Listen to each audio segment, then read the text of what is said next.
Voilà, topesi bino mbote mingi bandeko nyonso bozolanda biso na République démocratique du Congo mpe na 4 coins ya monde. Nzambe ya Abraham, Isaac et Jacob apambola bino.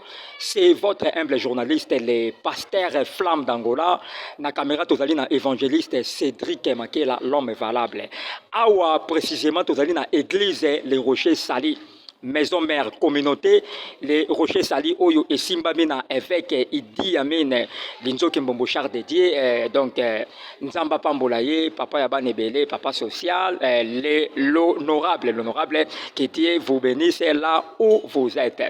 Voilà na Pesisu Mbote na bandeko bakompagnia ki biso namoni honorable Cédric Diongo namoni ingénieur ndaya pe azali wana nzambe vraiment apambola ye lelo tozosala émission moko spéciale donc ezali émission moko spéciale parce que les Rochers Sali ils ont organisé 21 jours il y a prière il y a délivrance donc ça va barder ici par la grâce de Dieu. Na gauche na ngai tozali na ancien magicien ancien sorcier pe ancien magicien oyo asaleli nzambe na bata ebele na misala mabe nde na yambie na mokona lelo pe na droite na ngai nazali na prophète Ben le père de Tchukumusu de to yambie awa directement à gauche à ma gauche nazo présenter mon invité bonjour pasteur Paul Bozui. Oh merci bonjour nazane sengo ko répondre invitation na yo na kata plateau pe na kata église Rocher de Sali pa évêque Yamin nazane invité pendant 21 jours comme musala ya Nzambe oyo tokobanda semaine prochaine je connais grâce à Nzambe toko dévoiler misala ya monde molili oyo satana anyokola biso o satana zwa biso comme esclave na ye toko dévoiler misala wana o tozali kosala mais nzambe na bolingo na ye nzambe wana bimisa biso na monde wana yesu aza bien ona kotala biso tozalaki ndenge tozalaki mais yesu wana benganga asokola na makila ma yesu na koma musali na ye comme je vous parle aujourd'hui je m'appelle pasteur Paul Bozui de Matadi l'église KDC père de 8 enfants et des jeunes filles et 6 garçons marié officiellement et naza invité na Kinshasa na Jela ya Chikomusu et notre prophète Ben Diambo celui qui m'a invité na Kinshasa faut la porte belé place ta sauter ya penota sa ngalamu pour dévoiler ba secret ya monde des ténèbres na mosala to sala na monde molili voilà et oyo nazaki koloba ngwana na bolingo nzambe so Dieu a permettre yo zolanda ngai et papa maman elingi mwaso mobali soki nzambe asali ngolu oya kolanda ba programme na biso bien oza invité oye na grâce à nzambe toko dévoiler ba secret oyeba place oyo okokende be okende te parce que monde oyo ça mabe le but les volets vient pour dérober égorger et détruire mais moi je suis venu pour donner la vie en abondance c'est Jésus qui donne la vie en abondance. La raison pour laquelle je t'invite de venir participer.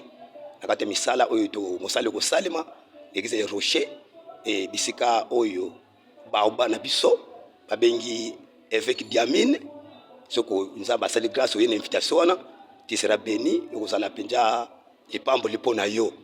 En tout cas que Dieu vous bénisse, que Dieu vous bénisse, que Dieu vous bénisse.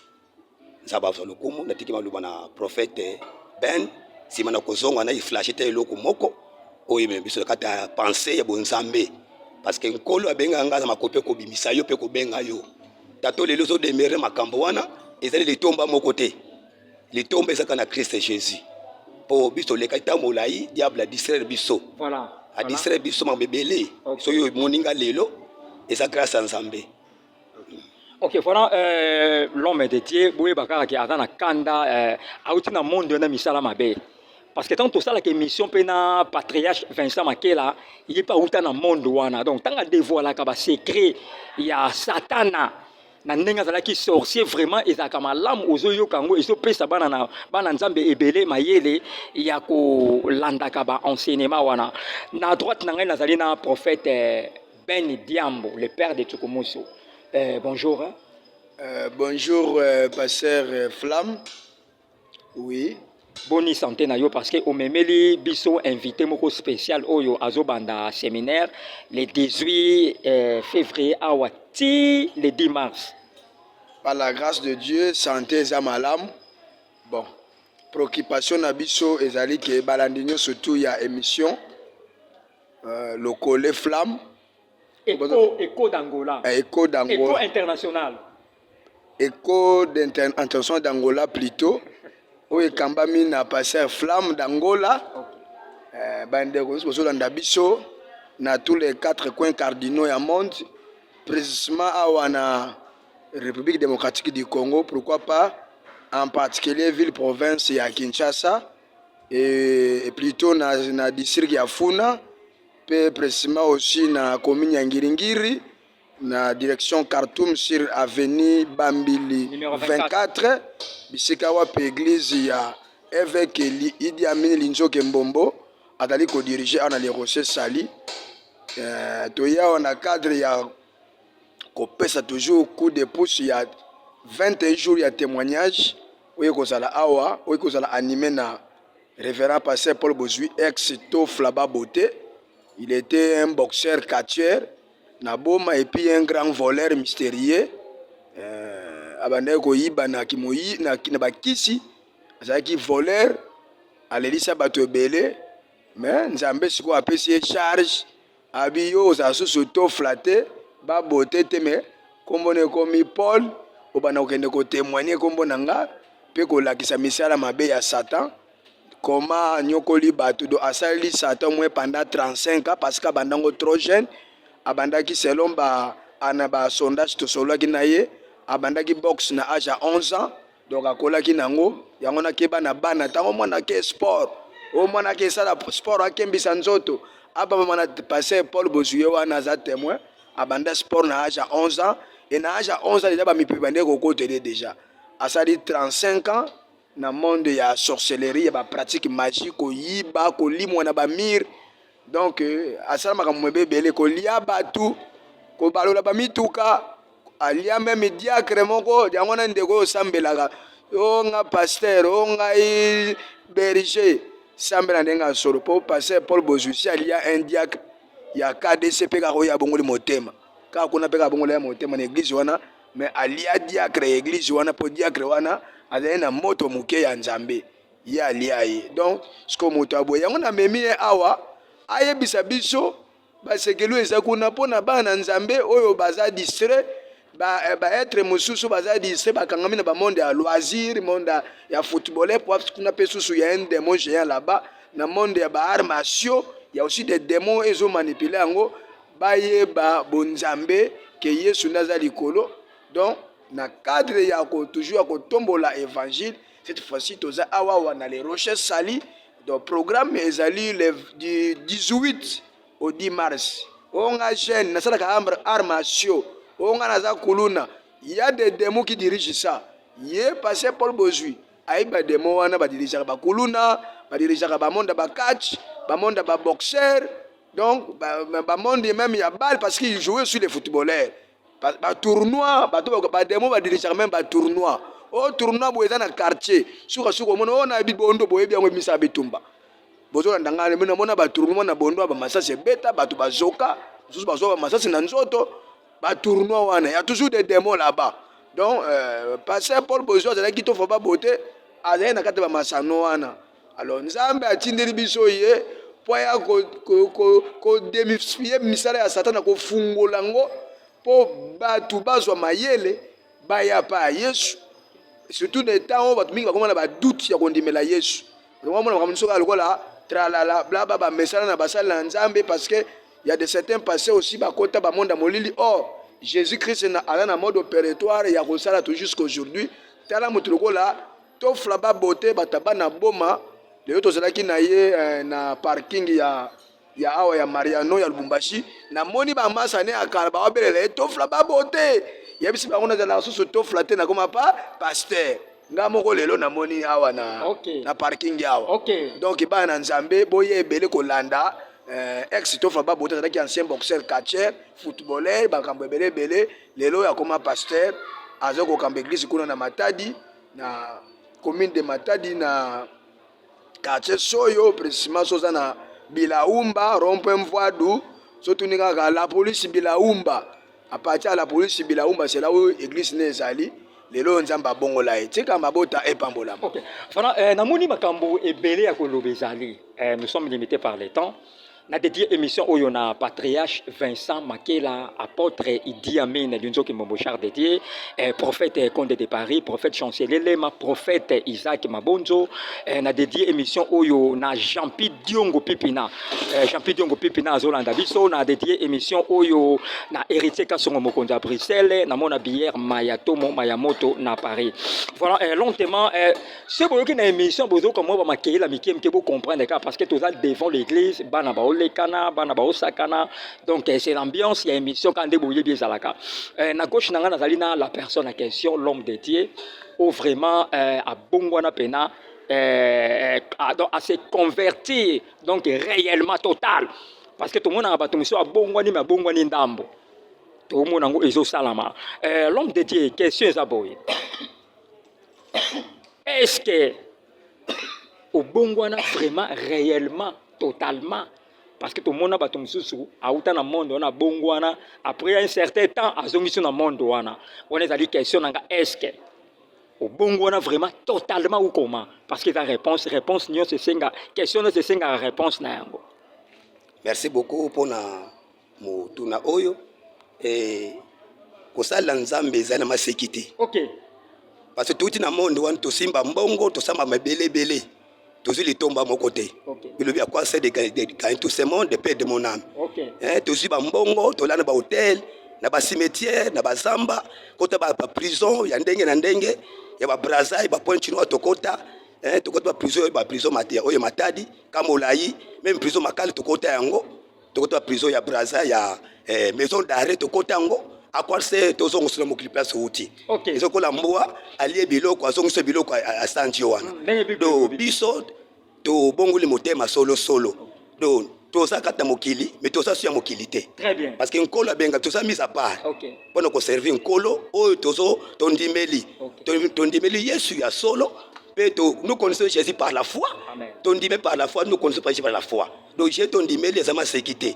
Et ça te bongo le mitema après to zo na mokili non. Et puis que le mokilo yosama kambebele mais na kwa ser ngana out place out na zonga sokuna oh na sana posa na tatu la misala ya mabe ya satana oh bazana ngambo ko babi mabaye pa na Yesu oh bana posa bakende kuna abi kuna eloko ezate mais pas na Yesu kuna li makamno so malamu ezali vi pa na Yesu bo moiza pa na Yesu Kristo. Voilà raison pour laquelle la biso bande konyo so landa biso boya pa na Yesu so benga bino Yesu na posa na bino abi boye pa na ngana mikumba na bino na kopesa kimia biso se kimia ya solo pa na Yesu. Yango lelo nazo atemi na za kimia po Yesu azakati na ngai. La Bible de Jésus Christ nous l'espoir de la gloire. Donc nazo bangelo ko teblo tata misala satana muzo yo kangai bisiko sali. Yesu asana bomoi Jésus vivant et vivant. Yaka na 21 jours oyo otoko dévoiler ba œuvre satana o comprendre que Yesu on a sali koluna nyonso. Que Dieu vous bénisse za ba pambola bino bino boyoki bozola na za ba pambola bino na invitation ezali boya ebele nzamba ko salela yo pe nzamba ko kangola yo. Voilà, que Dieu vous bénisse au nom de Jésus. OK, voilà, que Dieu vous bénisse au nom de Jésus. Ndeka pasteur Paul Alobi na osenga na bana nyonso ya ville Kinshasa parce que na yebi na séminaire au pendant 21 jours oyoyo bate belé baroya ba uta Europe 4 coins monde baroya ko landa vraiment enseignement oyo bazala réellement béni na sengi na yo ndeko oyo zana ba problème malade ozana problème o kindokesi la raté problème nyonso ezotungisa yo banda kaka les 18 awa adresse za lango esika obunga te soko za uti masina ozika victoire osimba mo transport ya makala les destin otunika na victoire bina zokende ou bien ka gambela osi selembao bumbu selembao okitaka na gambela ba adresse boromona évangile c'est l'homme valable a rota adresse ya église. Donc, on a place au Bunga, tout ça, car on a Bambili, numéro 24, na coin carton, mais na commune en Kiringiri. Église, les rochers salis. Ici, quand patriarche Idi Amin, évêque Idi Amin, Yende a dirigé communauté mounene, il y a les rochers salis. Donc, invitation, et ça pour tout le monde. Parce que Bélé, à Poto, Barosala, Angola, par-ci par-là bakoya yo pe oyoki émission oyo kokanga motema na ote ozana ba problème yaka et banda kozala mateya témoignage losambo mateya témoignage losambo voilà et lentement et sûrement naza toujours na basali ya nzambe oyo bazo défendre vraiment corps de Christ partout dans le monde. OK, thème yemoko motei yemoko la personne a question a repé sa thème oyo akolobela pendant 21 jours on a thème ezali nini. Thème ezali boye ça na 1 Jean chapitre 3 7 à 8 le fils de Dieu apparaît sur la terre pour détruire les œuvres du diable. OK. Yango thème toujours parler ce koye ko sala bienvenue nebi ke nzamba ko sala ngolu pe nzamba ko pambola yo nebi ke mi ozana problème de bofandi wan tede des problèmes mais yaka nzamba ko kangola yo malade yaka nkolo ko bikisa yo Yesu tondimela il est capable ya ko bikisa yo yaka na 21 jours wana de faire quelque chose na bomo na yo que te bénisse. OK, merci l'homme de Dieu prophète Ben Diambo. Nabi, pourquoi quand ils ont ceux qui séminaire ezali peut-être il y a un ancien magicien, un ancien sorcier, bataka batemona, il est venu libérer les captifs. Le fils de Dieu est venu pour détruire les œuvres. Pourquoi bataka batemona barota thème ya bénédiction? C'est pourquoi? Gloire à Dieu. Nzambe a pambola mabota nyonso ezolanda biso na nzela na ba honte na tous les 4 coins cardinaux ya monde et na ba réseaux sociaux na ligne nyonso YouTube, Twitter etc. Na cadre ya bate parce que mission aussi principale à Jésus selon Ésaïe 61 il a dit ceci, l'Esprit de l'Éternel m'a oint pour annoncer la bonne nouvelle aux pauvres et pour aussi libérer les captifs. Voilà, c'est l'ordonnance sacrée de Dieu. Donc, le message de la libération des âmes, l'ordonnance sacrée, c'est plus que même le programme, il y a le président de la République. C'est plus que même un programme, il y a OMS, il y a ONU, organismes internationaux, locaux, etc. Donc, message, il y a libération des âmes, c'est là où qui se cache la bénédiction. Parce que quelqu'un, la bénédiction, c'est quoi? Quand on dit ben, cela veut dire une bonne prononciation. Hein? C'est ça la liaison qui fait quoi? La bénédiction. Bénédiction, prononciation, de bonnes prononciations. Mais quand quelqu'un qui est lié, son âme est liée, son âme est dans le problème, dans l'angoisse. Comment il sera béni? Avoir des matériels, ce n'est pas qu'il va béni. Avoir une maison, des véhicules, de fortune, de l'argent, c'est un qui va béni. Oui, oui. Parce qu'avoir l'argent, il y a aussi de l'argent sale, comme l'ancien magicien, boxeur, Etof, là-bas, beauté, aujourd'hui il est Paul Bozu. Abandon yi ba mbongo ba million à l'époque ba kimpenzi ba ça la tapage ba mukumbusu hein akena bar ba zo bwa gaye to fa ba beauté mais zambongo azui na nzela nini alors koza na mbongo to bandaku et ngo bate koza béni être béni c'est lui qui connaît Dieu c'est lui qui est son âme qui est libérée c'est ça être béni. En bref c'est ça. OK, voilà, lentement et sûrement, on a toujours na basal nzambe awa. L'homme de Dieu, Pasteur Paul, question Isaboye. Na lobi boye, message clé ni nos anango. Oyo ko transmettre parce que émission oyo monde entier ba olanda yo. Message clé ni oyo zanango, olingi o transmettre na bana nzambe bazolanda parce que émission oyo parce que mbela oyo eza pona mutu nyonso, même les musulmans, les bouddhistes, même les kimbangistes babengami na invitation oyo baya koyoka maloba na nzambe pe bakangolama message clé nini ozanango olingi o transmettre na 4 coins du monde bazolanda. Merci pour na tuna oyo message ngeza boye ke message ya repentance la majorité. Très bien. Mutu oyo asali misala mabe longo misala mabe aya pa na Yesu. OK. Donc Jésus na posa ya bato oyo Yesu ayaki na bato mabe. Le bato na Yesu na posa na bango tant ba yepa na Yesu Yesu ko solo kom. Le message ezali message ya repentance. Bolo balongo na kati misala mabe ba ya pa na Yesu Kristo. OK. Parce que Jésus so benga bango boya ipa na ngana mikumba na bino ngano peso kimia. Donc Jésus benga bato lenga pe na ye kotako même message ya bato oyo ke ba bongo la mitema Yesu na posa na bango. Komi ngai Yesu akina posa na nga abenga nga sukulanga ko mosali na ye. Yango pe mi message na monde entier bazula yo kabiso que Jésus est capable. Jésus est capable de kokangola kopambola. Boya pa na Yesu message que boya pa na Jésus Christ aza capable. Na memi lingomba te.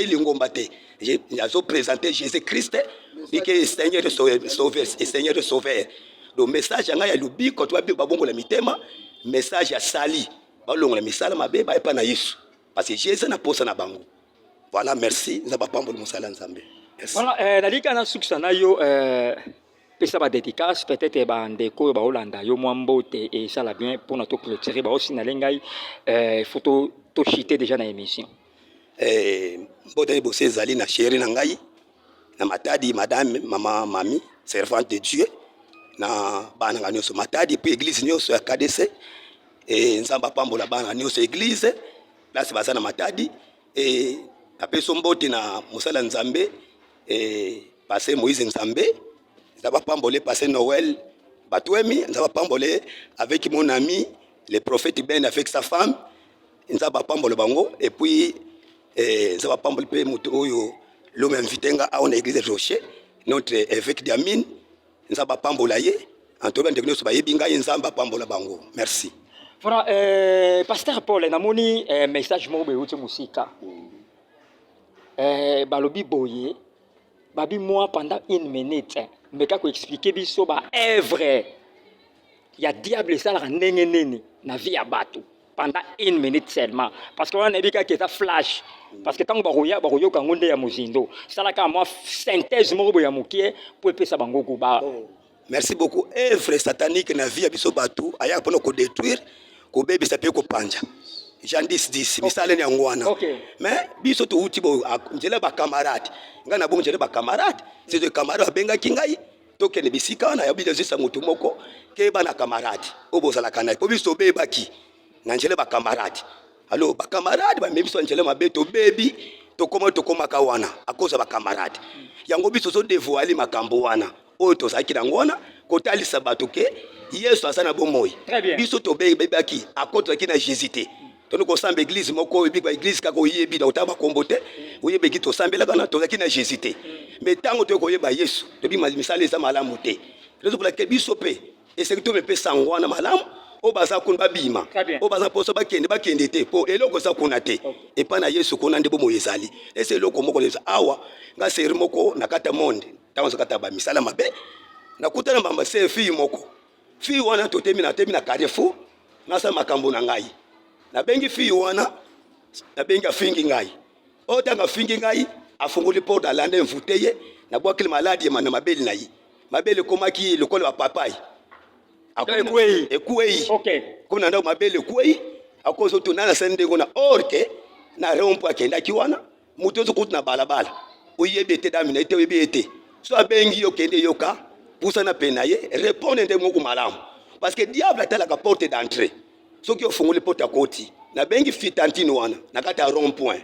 na kata parking na tele na bengi fi wana so le atola tanga finga kinga abi batanga pe bwa kelenga soy de monde des esprits natali na mvute alandi na récupérer mabele na ni ataki wana na kena travaillango na bwa kile maladi ya mabele vimbi ko ba pai et comment ki mona mwasi kena yimi meti na liwa voilà iboya ipa na nkolo boya na 14 jours 21 jours oyo to ko dévoiler ba œuvre satanique oui ba place nini oyo aux allez place nous on pose aucun pour y a pas nkolo que Dieu vous bénisse et de vous bénisse to saki ba to sa misala mabe ngaza ki mingi boxer on a to komi ke boxer so futate OK bunda champion bundi bobitumba ba peso fo 300 400 dollars okaboli wana revenu sa kimoke je dois créer notre compagnie ya una kota monde ya kuiba na kile ba monde ya kuiba tina kena mboka oyo na sibiti pona zo bakisa kuibla kawana do so basali grâce yaka to dévoiler ba secret wana nzamba ko pambola bino pe nzamba ko mona bino sama kamalam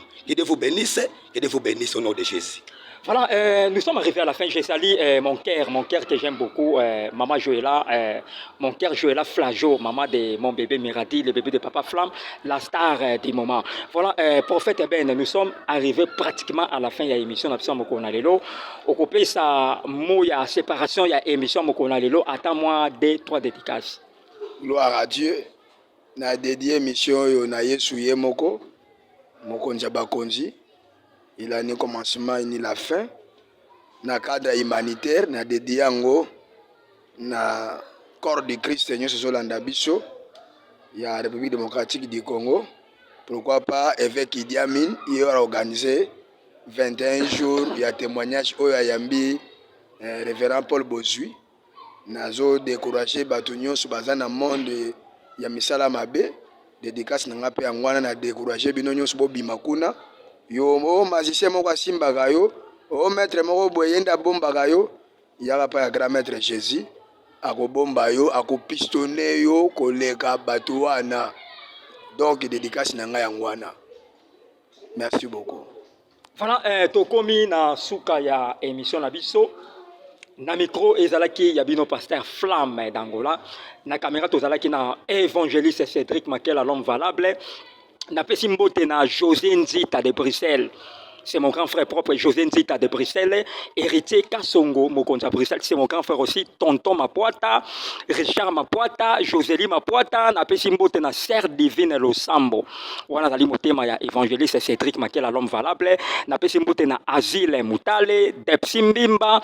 Et sans oublier Boss Didier Simisi. Na pesi bino bambote, na pesi mbote na pasteur Tetendaya, évangéliste Ange Mwamba l'ambassadeur, na pesi mbote na Jean-Pierre Diongo Pépina, na pesi mbote na mon abière Mayatomo Mayamoto na Paris, héritier Kasongo Nzamba Pambola yo, na pesi mbote na bana nyonso ya Vallée de Bereka, le patriarche Vincent Makela, bana nyonso ya les Rochers Sali, Nzambe a Pambola bino abondamment, na osukisaka libanga oyo na José Nzita de Bruxelles, ciao.